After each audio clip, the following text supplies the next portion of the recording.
লসিকা ও সংবহন ও সংবহনতন্ত্রের ওপর আজকে এই ভিডিওটি আমি আলোচনা করতে চলেছি।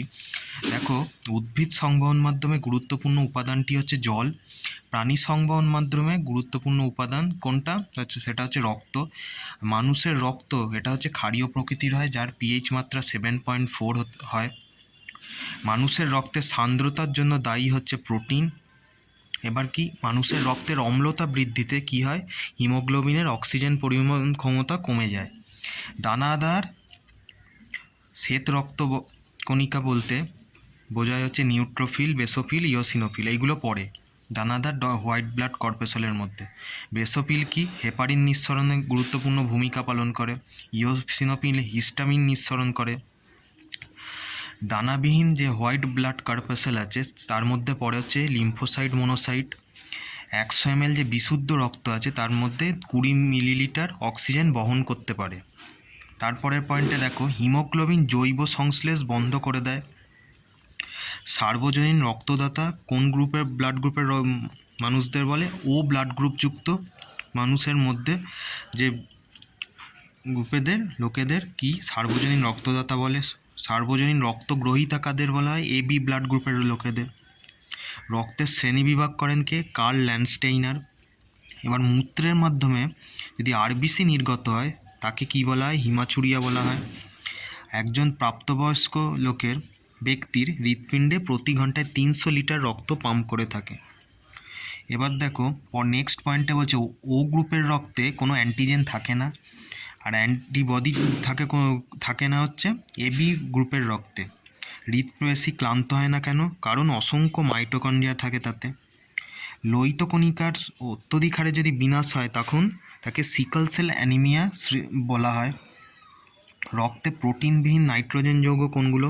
Amino acid, uric acid, creatinine, ammonia, এইগুলো।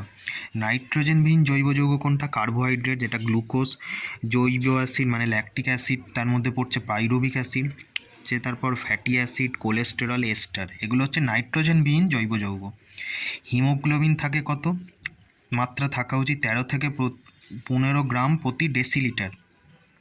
রক্তে শর্করার স্বাভাবিক মাত্রা কত? পিপিটা হচ্ছে 80 থেকে 100 মিলিগ্রাম প্রতি ডেসিলিটার।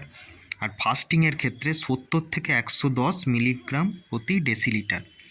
সিরাম থাকা উচিত, সিরাম কোলেস্টেরলের স্বাভাবিক মাত্রা হচ্ছে 100 থেকে 250 মিলিগ্রাম প্রতি ডেসিলিটার। সিরাম ইউরিয়ার স্বাভাবিক মাত্রা হচ্ছে 15 থেকে 40 মিলিগ্রাম প্রতি ডেসিলিটার।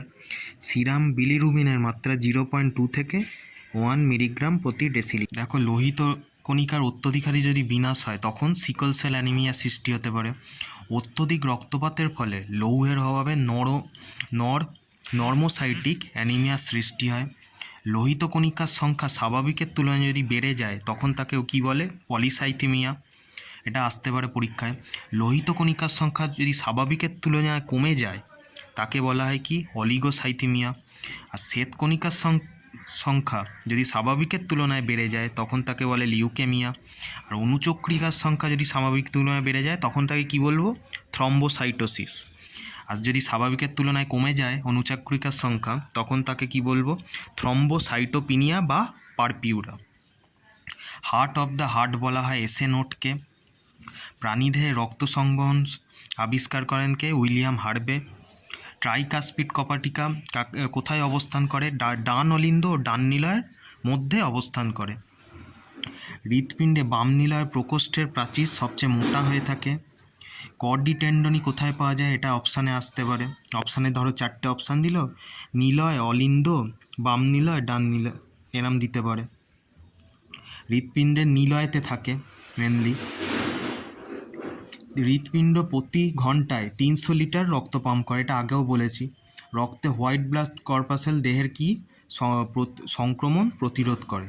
তো আজকে রক্ত সংবহন ও সংবহনতন্ত্রের উপর ভিডিওটি ছাড়লাম। যদি ভিডিওটি কোনো রকম উপকৃত হয়ে থাকো অবশ্যই একটা লাইক বাটনে প্রেস করে দেবে, আর বন্ধুদের সঙ্গে শেয়ার করবে, আর অবশ্যই চ্যানেলটি প্লিজ সাবস্ক্রাইব করে দিও। Good bye.